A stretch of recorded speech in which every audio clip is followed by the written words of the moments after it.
Sanibona bafethu, yabona into engizoyisho la kule video bafethu ihluke kakhulu. Advise bafethu, yabona izinto zabantu ababili azingenwa. Is either umndeni wakho, whoever, umngani wakho, if abantu ababili baku-relationship, ungazingeni because kusasa zizosala nawe.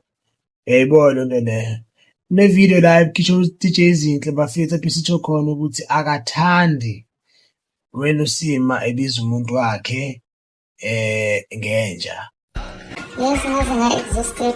Like, I've actually been trying to ignore all the stuff that's been happening on social media, the disrespect that comes with it. But let me tell you, nothing hit me harder than someone calling my husband Inja. That one, I don't know if I'm going to recover from that one.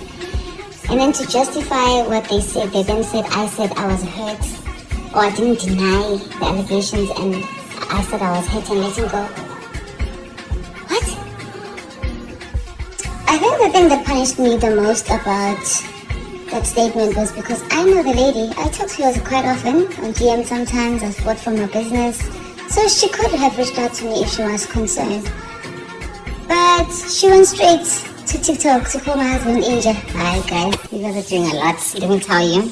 You guys are brave. Which like uSima memkhulumela on the podcast sithi indaba evelile kanje na kanje, which like angikhosho ngayo nami ukuthi yenzekile or ayenzekanga.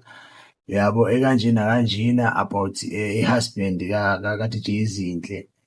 Abese lesitsho ukuthi no angithandi ini ngiyibona njengomuntu onedignity, njengomuntu ohloniphekayo, and then out of a sudden sokuvela into kanjena ngaye. So lonto leyo yenza ukuthi uSima agcina sekhipha amazwi amelanga awakhiphe. Uyayibona into leyo. He seems like such a decent guy. I'm so upset. Exactly. Like, he seems like such a decent guy. Like, you look at him and you're like, what's in that Omara Shem? What's it? Zinhle won here. Kanti Inja.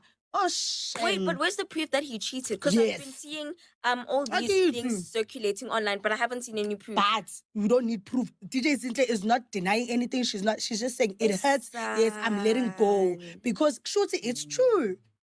So amanye amagama ngizama ukwenzani? Ngizama ukuthi bafethu abantu ababili abaku-relationship bayaka-invite ku-relationship yabo.